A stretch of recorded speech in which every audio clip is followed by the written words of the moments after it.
It's the 1st of May, and the lily bed is 3, maybe 4 weeks away from showing off at its full glory. But there's a couple things I wanted to point out that you might find interesting. The first is, if you've watched the fall maintenance video, you know that this plant right here was the very largest bulb. This monster was a full 3 inches across. Most of the bulbs in this line were about 2.5 inches. Most of them in this line were 2 inches, and in this one were 1.5 inches. What's interesting is that although this bulb was a lot bigger, the plant itself isn't that much bigger in diameter. What is different is that it has more leaves, easily twice as many leaves as this smaller bulb. I thought that was interesting. Also, this one, the big one, is showing about 7 flower buds, where the 2 inchers are showing 3 or 4, and the 1.5 inchers just 1 or 2. It'll be interesting to see what the little tiny bulbs that I planted in the front row that were barely 1 inch across do, if anything. The other thing I wanted to point out is a mystery that's puzzled me for many years. All of the bulbs were dug up on the same day. They were all treated the same, and they were all planted the same day, in the same soil, at the same depth, using the same planter. So you'd expect them all to start growing at the same rate. They don't. This guy is twice as big as this guy. And that's something I've never been able to figure out why. Why didn't this one start sprouting at the same time this one did? Why is it so much shorter? This one's shorter too than this and this one. And yet they're so close, the soil has to be the same. This is one of the mysteries if you have a large lily bed that you have to deal with. This is good and bad. It's good because these shorter ones tend to flower a little later so that you get a longer bloom period. It's bad because you don't get that massive single short period where you've got every flower in massive bloom all at once. While I was editing the previous segment, an inspiration hit me. It occurred to me that while all of the lily bulbs had been sorted by size and planted with similar sizes next to each other, there was one difference. That some of those bulbs were planted whole and others were bulbs that had been divided.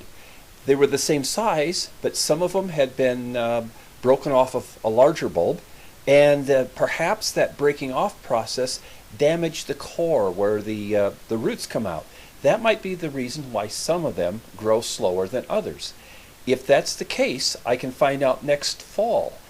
When I dig these up and I divide them, I will make one row that is all divided bulbs and another row right next to them that is all bulbs of the same size that were planted whole. And that'll give us a big clue as to what causes this. This is an important thing because you want each row to be of similar size so that you don't have one bulb that's sprouted slower and it gets shaded out by the others, because that's going to make it grow even slower still. So finding out how to get bulbs to sprout and grow in a uniform manner will have an important effect on getting the best lily bed bulb in the future. So I'll do that this fall and we'll see what we got. I'll pause for here, and the next stop will be the bed at its full glory. Here you can see one of the advantages of sorting the bulbs and planting them with the larger bulbs towards the rear of the bed. As you can see, the rear of the bed plants are the highest and aren't overshadowed by taller plants at front. The angle is small, but it is noticeable. This also helps to spread out the blooms so that the plants in the rear have their blooms the highest and the ones in the front have theirs the lowest. Now, the ones in the plants in the rear aren't taller because they're being shaded, because if you look at them more closely, you can see that the internode spacing is the same. If they were long and leggy because of being in the shade, the internode spacing would be much bigger than in the plants in the front, but they're the same. So this is one of the advantages of sorting the bulbs and planting them so that the biggest ones are in the rear. When I laid out my bulbs for planting, I was very careful to get them aligned so that they were equally spaced, as this grid suggests. One of the odd things about lilies is that every once in a while They don't grow straight up. They'll send their shoot off to the side and they'll sprout several inches off to one side. Here's just such an example. This bulb was planted in line about here, and yet it somehow traveled upward, and now it's sprouted several inches out of line from where it was planted. I have no idea why this could be, although one possibility is that when a bulb is broken in half, that each half will send the shoot slightly out at an angle, because the bulb isn't a perfect circle. It's got a flat spot on one side. But that's just one of the interesting mysteries about growing lilies. The first blossom opened on the 23rd of May. And here we are. It is the 2nd of June. And as you can see, the bed is in its full glory. It should look this good for another week to 2 weeks, depending on the weather. One thing I forgot to mention earlier is the importance of water. These plants are crowded together quite closely, and they can suck the ground dry in just 24 hours, especially when it's hot. So I put down 1 inch of water every morning before the heat hits. This seems to help prolong the flowers and helps keep the plants healthy. That's a good spot. As good as the bed looks, as you can see, there's still a lot of buds that haven't opened yet.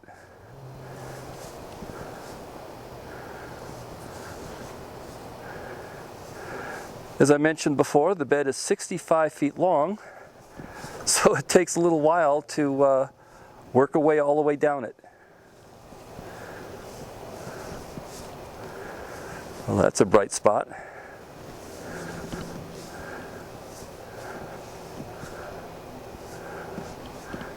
And there we go.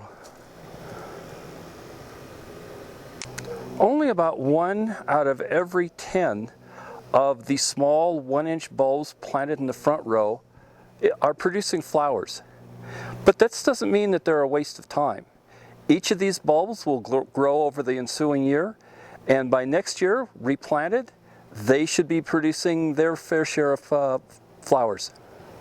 On average, the largest bulbs, those that are in the back row that are about 2.5 inches across, are producing 7 flowers, although the biggest one produced an unbelievable 10 blooms. The middle row with the 2-inch bulbs average 5 each, and the small 1.5-inch bulbs in the front row average about 3 blossoms each. And here we have the final panoramic view. Pretty good looking bed this year. I hope you enjoyed this video and that you'll come back again next year to see if the bed looks even better. Thank you for watching.